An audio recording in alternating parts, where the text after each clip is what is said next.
अस्सलाम वालेकुम नाजरीन, आप देख रहे हैं K92 न्यूज़ और मैं हूं आपकी मेज़बान नाइला भट्टी। शामिल करेंगे आज की इलाकाई खबरें। District sports officer Malir Sunny Parvez की क़यादत में क्रिकेट के फ़रोग़ का इनकलाबी कदम। Malir sports and youth department की जानिब से पाक स्टार क्रिकेट ग्राउंड में 23 दिसंबर तक 30 दिसंबर तक 13 से 15 साल की उम्र के बच्चों के लिए एक फ्री स्पोर्ट्स विंटर कैंप का इनेकाद किया गया। District sports officer Sunny Parvez की जानिब से मुनक्किद होने वाले इस कैंप में बच्चों की बड़ी तादाद ने शिरकत की। कैंप डायरेक्टर जनाब अरसलान फरजंद और कोच नदीम शाद की ज़ेर निगरानी बच्चों की बुनियादी क्रिकेट तकनीक और जदीद क्रिकेट के असूलों पर काम किया गया। कैंप का मकसद बच्चों को खेलों की दुनिया से रोशनास करवाना और इनके अंदर मौजूद टैलेंट को उभारना था।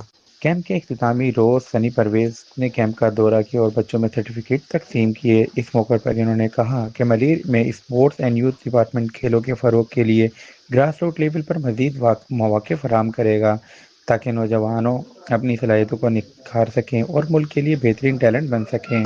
कैंप डायरेक्टर अरसलान फरजंद और जोन नायब सदर जनाब SM आसिम ने डिस्ट्रिक्ट स्पोर्ट्स ऑफिसर का शुक्रिया अदा किया और इस इकदाम को बच्चों के लिए हौसला अफजाई करार दिया। इन्होंने मुस्तकबिल में भी Malir sports and youth department के साथ काम करने के अज़म का इजहार किया।